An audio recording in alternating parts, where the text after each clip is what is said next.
सबसे पहले हम लोग अभी सूर्य यानी कि सन के बारे में जानते हैं। सूर्य सौरमंडल का सबसे बड़ा सदस्य है। यह सौरमंडल के केंद्र में स्थित है। सूर्य का व्यास पृथ्वी से लगभग 109 गुना ज़्यादा है। सूर्य का खिंचाव बल सौरमंडल को बांधे रखता है। सूर्य सौरमंडल के लिए प्रकाश एवं ऊर्जा का एकमात्र साधन है, परंतु पृथ्वी पर हम इसकी अत्यधिक तेज ऊर्जा को महसूस नहीं करते हैं, क्योंकि सूर्य पृथ्वी के सबसे नज़दीक का तारा होने के बावजूद यह हमसे काफ़ी दूर है। सूर्य पृथ्वी से लगभग 15 करोड़ किलोमीटर दूर है। सूर्य ऊर्जा का शक्तिशाली भंडार है। इसमें मुख्य रूप से हाइड्रोजन और हीलियम गैसों का एक विशाल भंडार है। अब हम लोग जानते हैं बुध यानी कि मरकरी के बारे में। बुध सूर्य के सबसे नज़दीक का ग्रह है। यह आकार में सबसे छोटा ग्रह है। अपनी कक्षा में सूर्य के चारों ओर एक चक्कर लगाने में इसे केवल 88 दिन लगते हैं।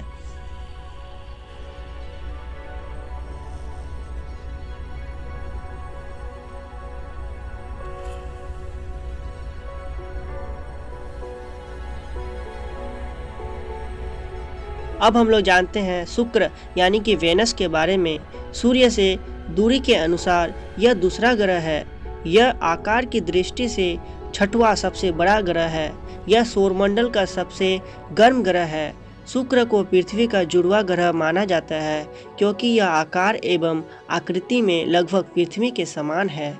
यह ग्रह सूर्योदय के पहले एवं सूर्यास्त के पश्चात देखा जा सकता है, इसीलिए इसे सुबह का तारा यानी कि मॉर्निंग स्टार एवं शाम का तारा यानी कि इवनिंग स्टार भी कहा जाता है।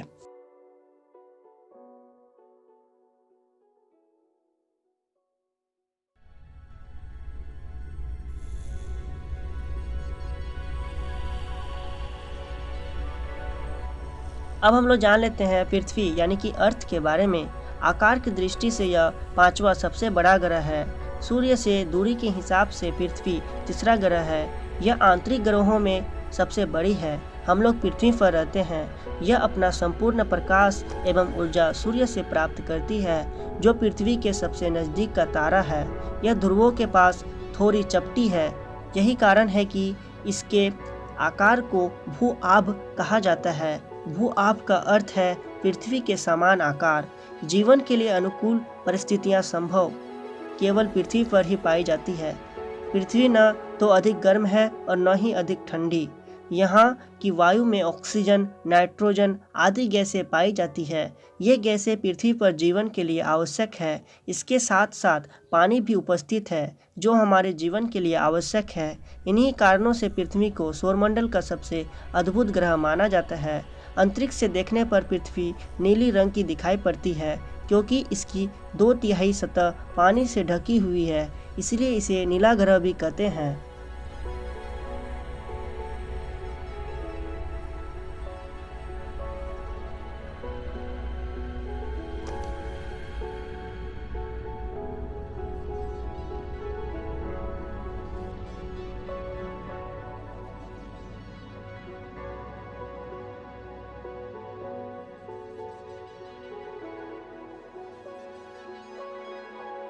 अब हम लोग जानते हैं मंगल यानी कि मार्स के बारे में। मंगल ग्रह को लाल ग्रह भी कहते हैं। यह ग्रह पृथ्वी का लगभग आधा है।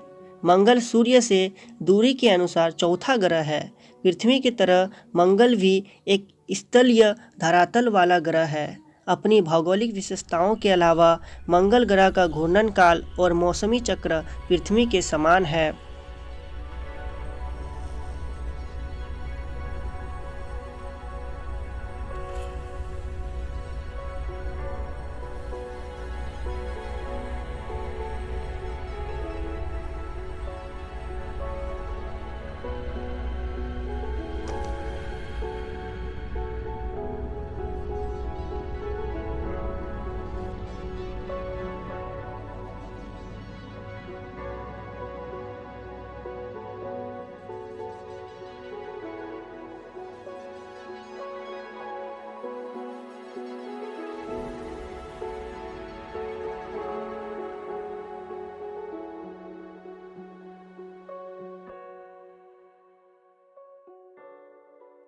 अब हम लोग जानते हैं बृहस्पति यानी कि जुपिटर के बारे में। यह सौरमंडल का सबसे बड़ा ग्रह है। सूर्य से दूरी के अनुसार यह पांचवा ग्रह है। सारे ग्रहों की अपेक्षा बृहस्पति के सबसे अधिक उपग्रह है। इसकी संख्या 67 है। यानी कि बृहस्पति की कुल उपग्रह कितना है, तो 67 उपग्रह है।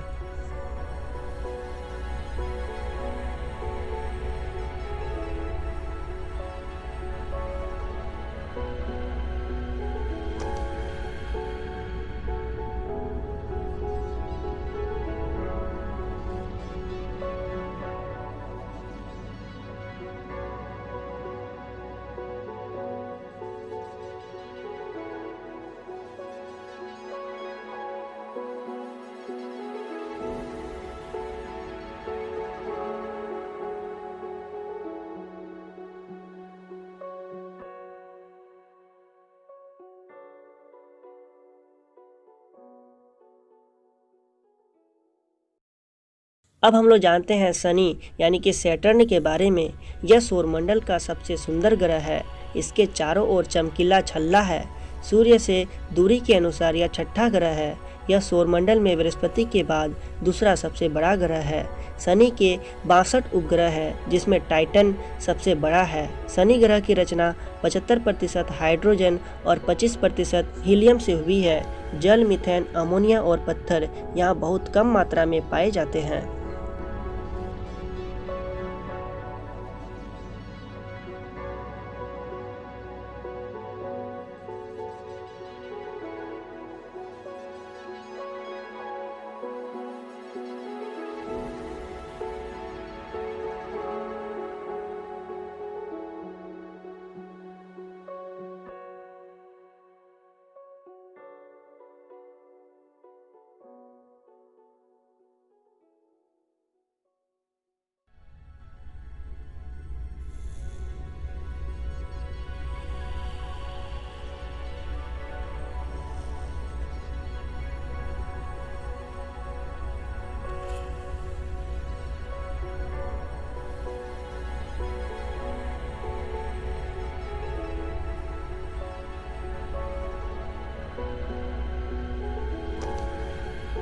अब हम लोग जान लेते हैं यूरेनस यानी कि अरुण ग्रह के बारे में।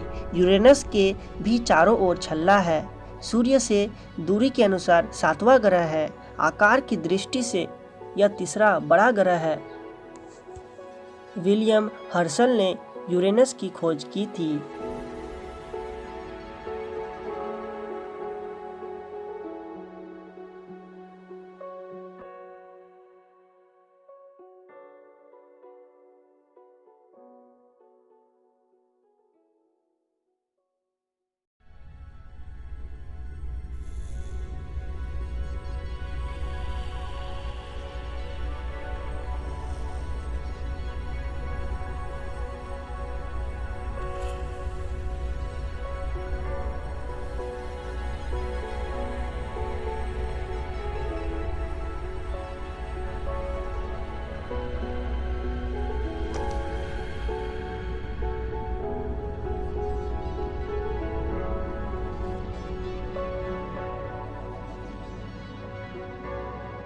अब हम लोग जानते हैं नेपच्यून यानी कि वरुण ग्रह के बारे में।